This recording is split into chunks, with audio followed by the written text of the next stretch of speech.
Genesis chapter 26. At nagkagutom sa lupain, bukod sa unang pagkakagutom na nangyari ng mga araw ni Abraham. At naparoon si Isaac kay Abimelech na hari ng mga Pilisteo sa Gerar. At napakita ang Panginoon sa kanya at nagsabi, "Huwag kang bumaba sa Ehipto.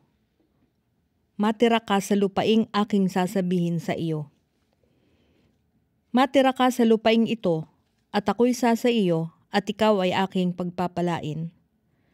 Sapagkat sa iyo at sa iyong binhi ay ibibigay ko ang lahat ng lupaing ito, at pagtitibayin ko ang sumpang aking isinumpa kay Abraham na iyong ama. At aking pararamihin ang iyong binhi na gaya ng mga bituin sa langit. At ibibigay ko sa iyong binhi ang lahat ng lupaing ito, at pagpapalain sa iyong binhi ang lahat ng bansa sa lupa. Sapagkat sinunod ni Abraham ang aking tinig, at ginanap ang aking bilin, ang aking mga utos, ang aking mga palatuntunan, at ang aking mga kautusan. At tumahan si Isaac sa Gerar, at tinanong siya ng mga taong taga roon tungkol sa kanyang asawa, at sinabi niya, siya ay aking kapatid, sapagkat natakot na sabihin, siya ay aking asawa. Baka ako'y patayin, aniya, ng mga taong taga rito dahil kay Rebecca, dahil sa siya'y may magandang anyo. At nangyari nang siya'y naroong mahabang panahon na dumungaw si Abimelech na hari ng mga Pilisteo sa isang durungawan at tumingin. At narito't si Isaac ay nakikipaglaro kay Rebecca na kanyang asawa. At tinawag ni Abimelech si Isaac, at sa kanya'y sinabi, "Narito, tunay na siya'y iyong asawa, at bakit sinabi mo siya'y aking kapatid?" At sumagot sa kanya si Isaac, "Sapagkat sinabi ko, baka ako'y mamatay dahil sa kanya." At sinabi ni Abimelech, "Ano itong ginawa mo sa amin? Hindi malayong ang sino man sa bayan ay nakasiping sa iyong asawa, at sa gayon ay pinagpagkasala mo kami." At ibinili ni Abimelech sa buong bayan na sinabi, "Ang gumalaw sa lalaking ito o sa kanyang asawa ay tunay na papatayin." At si Isaac ay naghasik sa lupaing yaon, at umanis siya ng taong yaon ng tig-100, at pinagpala siya ng Panginoon. At naging dakila ang lalaki, at lalong-lalong naging dakila hanggang sa naging totoong dakila. At siya may tinatangkilik na mga kawan at mga tinatangkilik na mga bakahan at malaking sangbahayan, at kinainggitan siya ng mga Pilisteo. Lahat ng mga balon ngang hinukay ng mga bataan ng kanyang ama, ng mga karawan ni Abraham na kanyang ama, ay pinagtabunan ng mga Pilisteo, ng mga pinuno ng lupa. At sinabi ni Abimelech kay Isaac, "Humiwalay ka sa amin, sapagkat ikaw ay makapupong matibay kaysa amin." At umalis si Isaac doon at humantong sa libis ng Gerar at tumahan doon. At muling hinukay ni Isaac ang mga balon ng tubig na kanilang hinukay ng mga kaarawan ni Abraham na kaniyang ama, sapagkat pinagtabunan ng mga Pilisteo pagkamatay ni Abraham, at kaniyang mga pinangalan ayon sa mga pangalang inilagay ng kanyang ama. At humukay sa libis ang mga bataan ni Isaac, at nangakasumpong doon ang isang balon ng tubig na bumubukal. At nakipagtalo ang mga pastor ni Gerar sa mga pastor ni Isaac na sinasabi, "Amin ang tubig," at kaniyang tinawag ang pangalan ng balon na Esek, sapagkat ipinagkait sa kanya. At sila'y humukay ng ibang balon, at kanilang pinagtalunan din, at kaniyang tinawag ang pangalan na Sitna. At bumunot siya roon at humukay ng ibang balon, at hindi nila pinagtalunan, at kaniyang tinawag ang pangalan na Rehoboth, at kaniyang sinabi, "Sapagkat ngayoy binigyan tayo ng Panginoon ng kaluwagan, at lalago tayo sa lupain." At mula roon ay umahon siya sa Beersheba. At napakita sa kanya ang Panginoon ng gabiring yaon at nagsabi, "Ako ang Diyos ni Abraham na iyong ama. huwag kang matakot sapagkat ako'y sumasa iyo. At ikaw ay aking pagpapalain at aking pararamihin ang iyong binhi, alang-alang kay Abraham na aking lingkod. At si Isaac ay nagtayo roon ng isang dambana at kanyang sinambitla ang pangalan ng Panginoon at itinindig niya roon ang kanyang tolda at humukay roon ang mga bataan ni Isaac ng isang balon. Nang magkagayoy, si Abimelech ay naparoon sa kanya mula sa Gerar, at si Hahusat na kanyang kaibigan, at si Pikol na kapitan ng kanyang hukbo. At sinabi sa kanila ni Isaac, "Bakit kayo naparirito sa akin? Dangang kayo'y nangapupuot sa akin, at pinalayas ninyo ako sa inyo." At sinabi nila, "Malinaw na aming nakita na ang Panginoon ay sumasa iyo. At aming sinabi, magkaroon ng pagsusumpaan tayo. Kami at ikaw ay makipagtipan kami sa iyo. Na hindi ka gagawa sa amin ng masama, gaya naman namin na hindi ka namin ginalaw at wala kaming ginawa sa iyong di mabuti. At pinayaon ka naming payapa, ikaw ngayon ang pinagpala ng Panginoon." At pinaghandaan niya sila at sila'y nagkainan at nag-inuman. At sila'y gumising ng madaling araw at sila'y nagpanumpaan at sila'y pinagpaalam ni Isaac at nagsaalis na payapa sa kanya. At nangyari ng araw ding iyon na nagsidating ang mga bataan ni Isaac at siya'y binalitaan tungkol sa balon nilang hinukay at sinabi sa kanya, "Nakasumpong kami ng tubig." At tinawag niyang Siba, kaya't ang pangalan ng bayang yaon ay Beersheba hanggang ngayon. At nang si Esau ay may 40 taon, ay nag-asawa kay Judith na anak ni Beri na Heteo at kay Basemat na anak ni Elon na Heteo. At sila'y nakasama ng loob kay Isaac at kay Rebekah. Chapter 27. At nangyari nang matanda na si Isaac at malabo na ang kanyang mga mata, na anupat hindi na siya makakita, itinawag si Esau na kanyang anak na panganay. At sinabi sa kanya, "Anak ko," at kanyang sinabi, "Narito ako." At sinabi niya, "Narito ako'y matanda na at hindi ko nalalaman ang karawan ng aking kamatayan. Ngayon nga'y kunin mo, ipinamamanik ko sa iyo, ang iyong almas, ang iyong lalagyan ng pana, at ang iyong busog at lumabas ka sa parang, at ihuli mo ako ng usa. At igawa mo ako ng masarap na pagkain na aking ibig at dalhin mo rito sa akin, upang ako'y kumain, upang ikaw ay basbasan ko bago ako mamatay." At pinakikinggan ni Rebekah nang nagsasalita si Isaac kay Esau na kanyang anak. At naparoon si Esau sa parang upang manghuli ng usa at upang madala. At isinaysay ni Rebekah kay Jacob na kanyang anak na sinasabi, "Narito, narinig ko ang iyong ama na nagsasalita kay Esau na iyong kapatid na sinasabi, 'Dalhan mo ako ng usa at igawa mo ako ng pagkaing masarap upang ako'y kumain, at ikaw ay aking basbasan sa harap ng Panginoon bago ako mamatay. Ngayon nga, anak ko, sundin mo ang aking tinig ayon sa iniutos ko sa iyo. Pumaroon ka ngayon sa kawan at dalhin mo rito sa akin ang 2 mabuting anak ng kambing at gagawin kong masarap na pagkain sa iyong ama ayon sa kanyang ibig.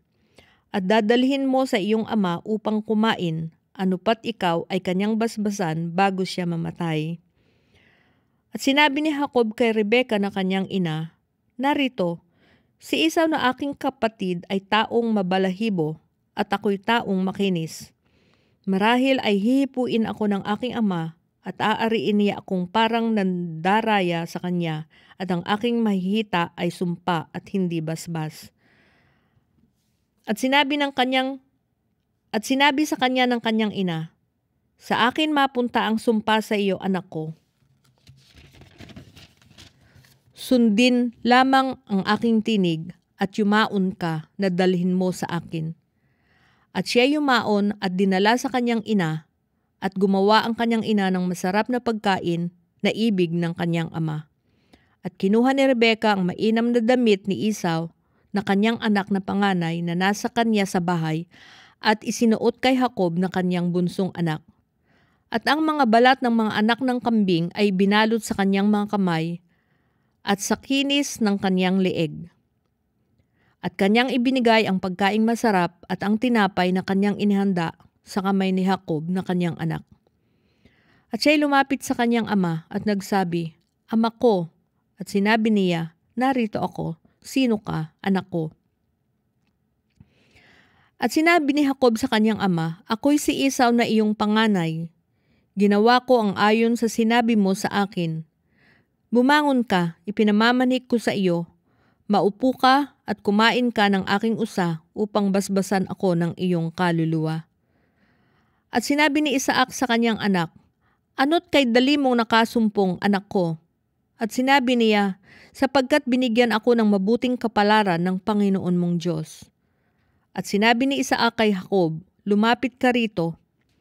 Pinamamanik ko sa iyo upang hipuin kita, anak ko, kung tunay na ikaw ang aking anak na si Esau o hindi." At lumapit si Jacob kay Isaac na kaniyang ama, at hinipo siya, at sinabi, "Ang tinig ay tinig ni Jacob, ngunit ang mga kamay ay mga kamay ni Esau." At hindi siya nakilala sapagkat ang kanyang kamay ay mabalahibo, gaya ng mga kamay ni Esau na kanyang kapatid, at sa gayoy binasbasan siya. At sinabi niya, "Ikaw bang tunay ang aking anak na si Esau?" At sinabi niya, "Ako nga." At kanyang sinabi, "Ilapit mo sa akin at kakain ako ng usa ng aking anak, upang basbasan ka ng aking kaluluwa." At kanyang inilapit sa kanya at kumain siya, at siya'y dinalhan niya ng alak at uminom. At sinabi sa kanya ni Isaac na kanyang ama, "Lumapit ka ngayon at humalik ka sa akin, anak ko." At siya'y lumapit at humalik siya sa kanya, at naamoy ng ama ang amoy ng kanyang mga suot, at siya'y binasbasan na sinabi, "Narito, ang amoy ng aking anak ay gaya ng amoy ng isang parang na pinagpala ng Panginoon. At bigyan ka ng Diyos ng hamog ng langit at ng taba ng lupa at ng saganang trigo at alak. Ang mga bayan ay mga glingkod nawa sa iyo, at ang mga bansa ay magsiyukod sa iyo. Maging Panginoon ka nawa ng iyong mga kapatid, at magsiyukod sa iyo ang mga anak ng iyong ina. Sumpain nawa ang mga sumusumpa sa iyo, at maging mapapalad ang mga magpapala sa iyo." At nangyari, pagkatapos ng pagbabasbas ni Isaac kay Jacob, at bahagya nang nakaalis si Jacob sa harap ni Isaac na kanyang ama, ay dumating si Esau na kanyang kapatid na galing sa kanyang panghuhuli. At siya may gumawa ng masarap na pagkain at dinala niya sa kanyang ama. At sinabi niya sa kanyang ama, "Bumangon ang ama ko at kumain ng usa ng kanyang anak, upang basbasan ako ng iyong kaluluwa." At sinabi ni Isaac na kanyang ama sa kanya, "Sino ka?" At kanyang sinabi, "Ako ang iyong anak, ang iyong panganay na si Esau." At nangilabot na mainam si Isaac at sinabi, "Sino nga yaong kumuha ng usa at dinala sa akin? At ako'y kumain niyaon bago ka dumating, at aking binasbasan siya, oo, at siya'y magiging mapalad." Nang marinig ni Esau ang mga salita ng kaniyang ama, ay humiyaw ng malakas at ng di kawasang kapanglawan, at sinabi sa kanyang ama, "Basbasan mo ako, ako naman, o ama ko." At kanyang sinabi, "Naparito ang iyong kapatid sa pamamagitan ng daya, at kinuha ang basbas sa iyo." At kanyang sinabi, "Hindi ba matuwid ang pagkatawag sa kanyang Jacob, sapagkat ang kanyang inagawan ako nitong makalawa? Kanyang kinuha ang aking pagkapanganay, at narito, ngayon kinuha ang basbas sa akin." At kanyang sinabi, "Hindi mo ba ako ipinaglaan ng basbas?" At sumagot si Isaac at sinabi kay Esau, "Narito, inilagay ko siyang Panginoon mo, at sa kanya'y binigay kong lingkod ang lahat niyang mga kapatid. At sa trigo at sa bagong alak ay kinandili ko siya, at sa iyo, ano ngang magagawa ko ngayon, anak ko?" At sinabi ni Esau sa kanyang ama, Wala ka ba kundi isa lamang basbas, ama ko? Basbasan mo ako naman, o ama ko. At humiyaw si Esau at umiyak. At sumagot si Isaac na kanyang ama at sinabi sa kanya, narito magiging sadya sa taba ng lupa ang iyong tahanan, at sa hamog ng langit mula sa itaas. At sa iyong tabak ay mabubuhay ka, at sa iyong kapatid ay maglilingkod ka. At mangyayari na pagka nakalaya ka, papagpagin mo ang iyong leeg, ang pamatok niya. At kinaupuotan ni Esau si Jacob dahil sa basbas na ibinasbas sa kanya ng kanyang ama. At sinasabi ni Esau sa sarili, malapit na ang mga araw ng pagluluksa sa aking ama. Kung magkagayoy papatayin ko si Jacob na aking kapatid. At ang mga salita ni Esau na kanyang panganay ay nangaibalita kay Rebeka at kanyang pinasuguan at tinahawag si Jacob na kanyang bunso at sa kanya'y sinabi, narito ang iyong kapatid na si Esau ay naaaliw tungkol sa iyo na inaakalang patayin ka. Ngayon nga anak ko, sundin mo ang aking tinig at bumangon ka at tumakas ka hanggang kay Laban na aking kapatid sa Haran. At dumuon ka sa kanya ilang araw hanggang sa mapawi ang galit ng iyong kapatid. Hanggang ang galit sa iyo ng iyong kapatid ay mapawi at malimutan niya ang ginawa mo sa kanya. Kung magkagayoy pasusuguan kita at pasusundo kita mula roon, bakit kapwa mawawala kayo sa akin sa isang araw? At sinabi ni Rebeka kay Isaac, ako'y yamot na sa aking buhay dahil sa mga anak na babae ni Het. Kung si Jacob ay mag-asawa sa mga anak ni Het na gaya ng mga ito, ng mga anak ng lupaing ito, ano pang kabuluhan sa akin ng aking buhay? Chapter 28. At tinawag ni Isaac si Jacob, at siya'y binasbasan, at siya'y pinagbilinan na sinabi sa kanya, huwag kang mag-aasawa sa mga anak ng Kanaan. Tumindig ka, pumaroon ka sa Padan Aram sa bahay ni Betuel na ama ng iyong ina, at mag-asawa ka roon ng mga anak ni Laban na kapatid na lalaki ng iyong ina.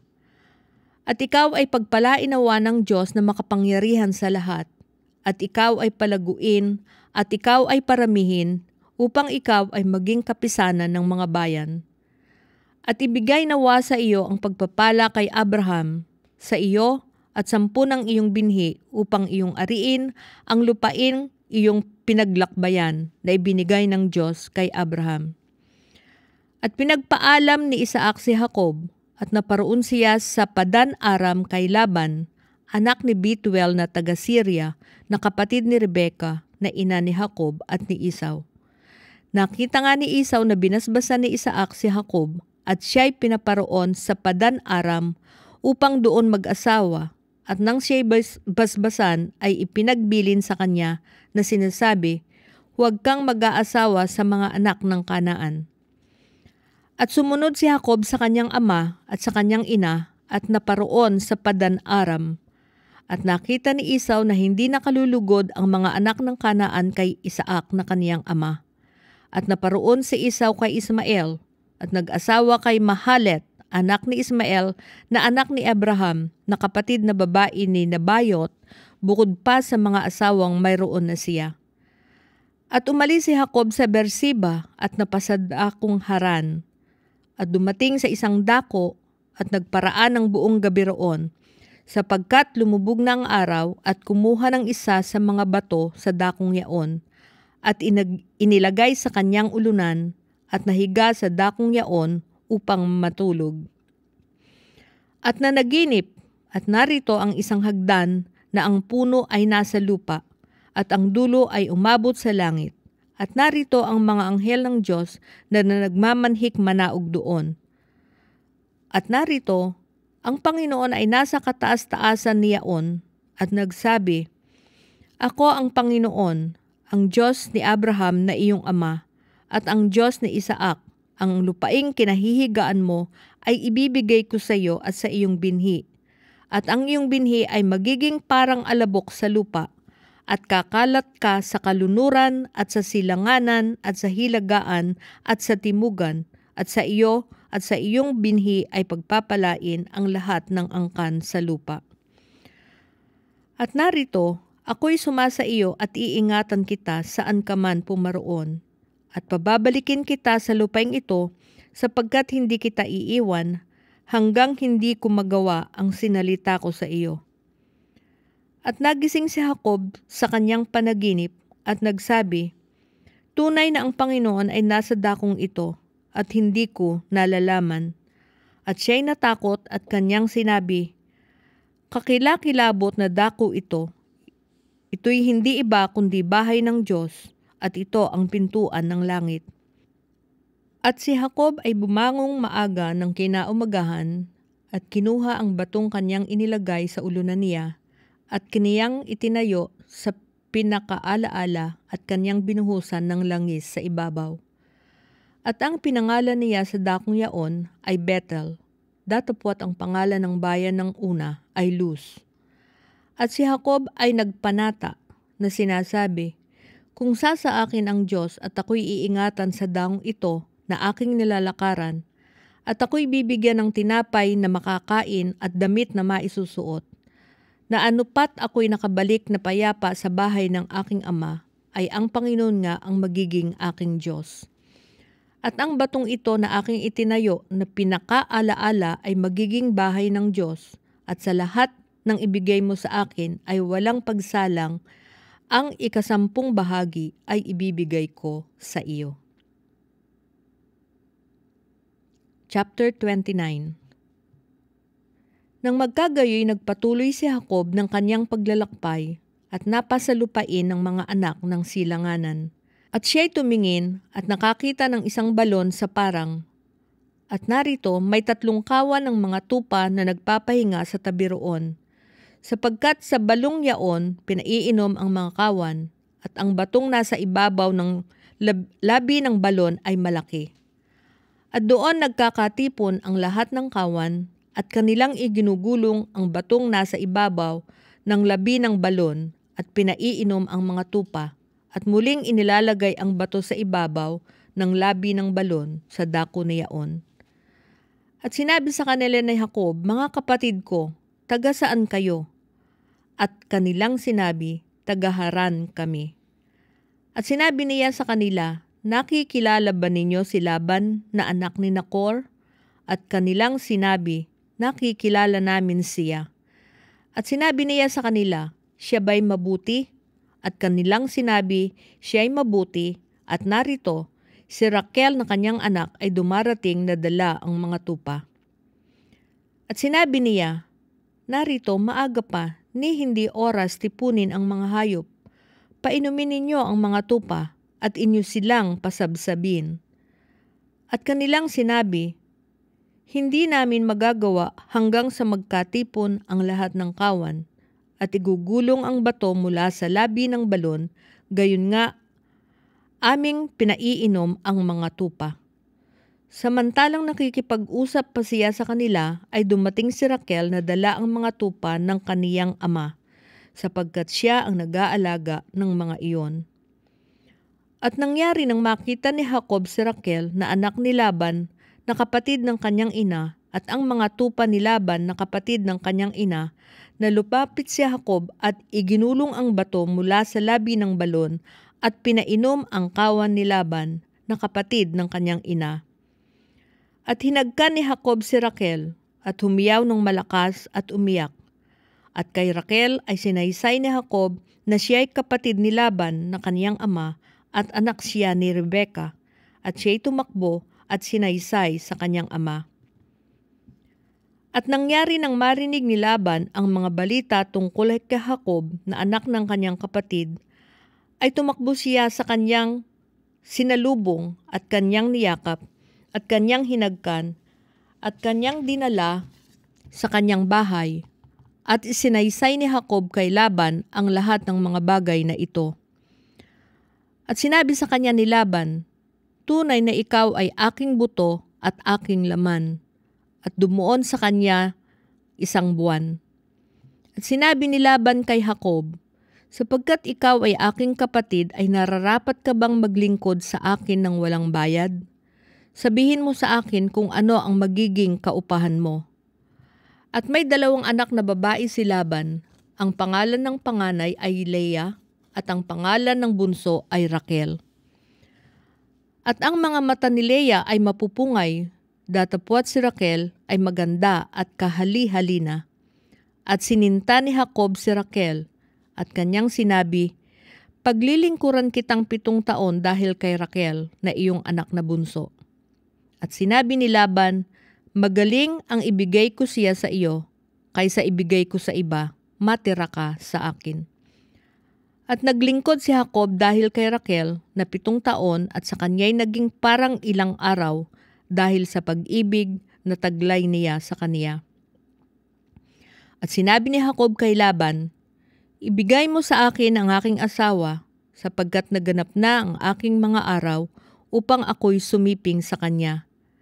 At pinisa ni Laban ang lahat ng tao roon at siya'y gumawa ng isang piging. At nangyari, nang kinagabihan na kanyang kinuha si Leah na kanyang anak at dinala niya kay Jacob at siya'y sumiping sa kanya. At sa kanyang anak na kay Leah ay binigay na pinakaalilang babae ang kanyang alilang si Silpa. At nangyari na sa kinaumagahan, narito't si Leah at kanyang sinabi kay Laban, "Ano itong ginawa mo sa akin? Hindi ba kita pinaglingkuran dahil kay Raquel? Bakit mo nga ako dinaya?" At sinabi ni Laban, "Hindi ginagawa ang ganyan dito sa aming dako, na ibinibigay ang bunso bago ang panganay. Tapusin mo ang kaniyang sanglinggo at ibibigay rin naman sa iyo ang isa, dahil sa paglilingkod na gagawin mong 7 taon pa sa akin." At gayon ang ginawa ni Jacob, at tinapos niya ang sanglinggo nito at binigay ni Laban sa kanya si Raquel na kanyang anak na maging asawa niya. At sa kanyang anak na kay Raquel ay binigay ni Laban na pinakaalilang babae ang kanyang alilang si Bilha. At sumiping din naman si Jacob kay Raquel at kanya namang inibig si Raquel ng higit kay Leah at naglingkod siya kay Laban ng 7 taon pa. At nakita ng Panginoon na si Leah ay kinapupuutan niya at binuksan ang kaniyang bahay bata, datapwat si Raquel ay baog. At naglihi si Leah at nanganak ng isang lalaki at tinawag niya ang kanyang pangalan na Ruben, sapagkat kanyang sinabi, "Sapagkat nilingap ng Panginoon ang aking kapighatian, dahil sa ngayoy mamahalin ako ng aking asawa." At naglihi uli at nanganak ng isang lalaki at nagsabi, "Sapagkat narinig ng Panginoon na ako'y kinapupuutan, ay binigay rin naman sa akin ito," at pinanganlan niyang Simeon. At naglihi uli at nanganak ng isang lalaki at nagsabi, "Ngayoy masasama na sa akin ang aking asawa, sapagkat nagkaanak ako sa kanya ng 3 lalaki, kaya't pinanganlan niyang Levi." At muling naglihi at nanganak ng isang lalaki at nagsabi, "Ngayoy aking pupurihin ang Panginoon," kaya't pinanganlang Juda at hindi na nanganak. Chapter 30.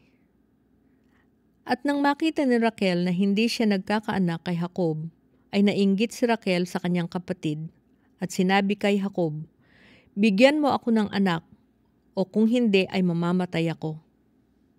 At nagningas ang galit ni Jacob laban kay Raquel at nagsabi, "Ako ba'y nasa kalagayan ng Diyos na nagkait sa iyo ng bunga ng bahay bata?" At sinabi niya, "Narito ang aking alilang si Bilha. Sumiping ka sa kanya upang manganak sa ibabaw ng aking mga tuhod at magkaroon din naman ako ng anak sa pamamagitan niya." At ibinigay niyang asawa si Bilhas na kanyang alila at sinipingan ni Jacob. At naglihi si Bilha at nagkaanak kay Jacob ng isang lalaki. At sinabi ni Raquel, "Hinatulan ako ng Diyos at dininig din naman ang aking tinig at binigyan ako ng anak, kaya't pinanganlang Dan." At si Bilhang alila ni Raquel ay naglihi uli at pinanganak ang kanyang 2 anak kay Jacob. At sinabi ni Raquel, "Ako'y nakipagbaka ng malaking pakikipagbaka sa aking kapatid, at ako'y nanaig, at siya'y pinanganlang Naphtali. Nang makita ni Leah na siya'y hindi na nanganganak, ay kinuha si Silpa na kanyang alila at ibinigay na asawa kay Jacob. At si Silpa na alila ni Leah ay nagkaanak ng isang lalaki kay Jacob. At sinabi ni Leah, kapalaran, at pinanganlang Gad. At ipinanganak ni Silpa na alila ni Leah ang kaniyang ikalawang anak kay Jacob. At sinabi ni Leah, mapalad ako, sapagkat tatawagin akong mapalad ng mga babae, at tinawag niya ang kanyang pangalan na Aser. At yumaon si Ruben ng panahon ng paggapas ng trigo, at nakasumpong ng mga mandragoras sa bukid at dinala sa kanyang inang kay Leah. Nang magkagayo sinabi ni Raquel kay Leah, pinamamanhik ko sa iyo na bigyan mo ako ng mga mandragoras ng iyong anak. At kanyang sinabi, kakaunti pa bang bagay na iyong kinuha ang aking asawa? At ibig mo pa ring kunin ang mga mandragoras ng aking anak. At sinabi ni Raquel, kaya't sisiping siya sa iyo ngayong gabi dahil sa mga mandragoras ng iyong anak. At si Jacob ay umuwing galing sa bukid ng hapon at sinalubong siya ni Leah. At sa kanya'y sinabi, sa akin ka dapat sumiping, sapagkat tunay na ikaw ay aking inupahan ng mga mandragoras ng aking anak. At sumiping siya sa kanya ng gabing yaon. At dininig ng Diyos si Leah, at siya naglihi, at kanyang ipinanganak kay Jacob ang kanyang ikalimang anak. At sinabi ni Leah, ibinigay sa akin ng Diyos ang aking kaupahan, sapagkat ibinigay ko ang aking alila sa aking asawa, at kaniyang pinanganlang Isakar. At naglihi uli si Leah, at kaniyang ipinanganak ang kaniyang ika-anim na anak kay Jacob. At sinabi ni Leah, binigyan ako ng Diyos ng isang mabuting kaloob. Ngayoy makikisama na sa akin ang aking asawa, sapagkat nagkanak ako sa kanya ng 6 na lalaki at kanyang pinanganlang Zabulon. At pagkatapos ay nanganak siya ng babae at kanyang pinanganlang Dina. At naalala ng Diyos si Raquel at dininig ng Diyos at binuksan ang kanyang bahay bata. At siya'y naglihi at nanganak ng lalaki, at kaniyang sinabi, inalis ng Diyos sa akin ang kakutyaan ko. At kanyang tinawag ang pangalan niya na Jose, na sinasabi, dagdagan pa ako ng Panginoon ng isang anak. At nangyari nang maipanganak ni Raquel si Jose, na sinabi ni Jacob kay Laban, papagpaalamin mo ako upang ako'y makaparoon sa aking dakong tinubuan at sa aking lupain. Ibigay mo sa akin ang aking mga asawa at ang aking mga anak na siyang kadahilanan ng ipinaglingkod ko sa iyo at papagpaalamin mo ako sapagkat talastas mo ang paglilingkod na ipinaglingkod ko sa iyo. At sinabi sa kanya ni Laban, kung ako'y nakasumpong ng biyaya sa harap ng iyong mga mata, matira ka, aking napagkilala na pinagpala ako ng Panginoon dahil sa iyo. At kanyang sinabi, sabihin mo sa akin ang iyong kapahan at ibibigay ko sa iyo. At sinabi niya sa kanya, nalalaman mo kung paanong pinaglingkuran kita at kung anong lagay ng iyong mga hayop dahil sa akin. Sapagkat kakaunti ang tinatangkilik mo bago ako dumating at naging isang karamihan at pinagpala ka ng Panginoon saan man ako pumihit. At ngayoy kailan naman ako maghahanda ng sa aking sariling bahay. At sa kanya'y sinabi, anong ibibigay ko sa iyo? At sinabi ni Jacob, huwag mo akong bigyan ng anuman. Kung ito'y iyong gawin sa akin, ay muli kong papastulin at aalagaan ang iyong kawan. Dadaanan ko ang lahat mong kawan ngayon na aking ihihiwalay doon ang lahat ng batik-batik at may dungis at ang lahat ng maitim sa mga tupa at ang may dungis at batik-batik sa mga kambing at siyang magiging aking kaupahan. Gayon ako sasagutan ng aking katwiran sa haharapin, pagparito mo tungkol sa aking kaupahan na nasa harap mo, yaong lahat na walang batik at walang dungis sa mga kambing at hindi maitim sa mga tupa na masusumpungan sa akin ay maibibilang mong nakaw. At sinabi ni Laban, narito, mangyari nawa yaon sa iyong sabi. At inihiwalay ni Laban ng araw ding yaon ang mga lalaking kambing na may batik at may dungis, at ang lahat ng mga babaeng kambing na may batik at may dungis, lahat ng mayroong kaunting puti at lahat ng maitim sa mga tupa, at ibinigay sa mga kamay ng kanyang mga anak. At siya'y naglakad ng 3 araw ang pagitan kay Jacob, at pinakain ni Jacob ang nalabi sa mga kawan ni Laban.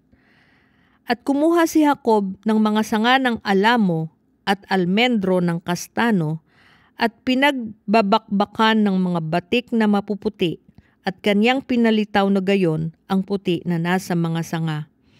At kanyang inilagay ang mga sangang kanyang binakbakan sa mga bangbang, sa harap ng kawan, sa mga pinagpapainuman na pinaroroonan ng mga kawan upang uminom.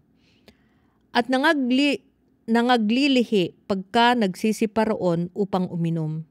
At nangaglilihi ang mga kawan sa harap ng mga sanga, at nanganganak ang mga kawan ng mga may guhit, may batik at may dungis. At ang mga korderong ito ay nihihiwalay ni Jacob, at inihaharap ang kawan sa dakong may batik. At ang lahat ng maitim sa kawan ni Laban, sa kanyang ibinukod ang mga kawan niya rin, at hindi isinama sa kawan ni Laban. At nangyari na kailanmat maglilihi ang mga malakas sa kawan, ay inilalagay ni Jacob ang mga sanga sa harap ng mga mata ng kawan sa mga bangbang upang sila'y papaglilihiin sa gitna ng mga sanga. Datapwat pagka ang kawan ay mahina ay hindi niya inilalagay, kaya't ang mahina ay nagiging kay Laban at ang malakas ay kay Jacob. At ang lalaki ay lumagong mainam at nagkaroon ng malalaking kawan at ng mga aliping babae at lalaki at ng mga kamelyo at ng mga asno.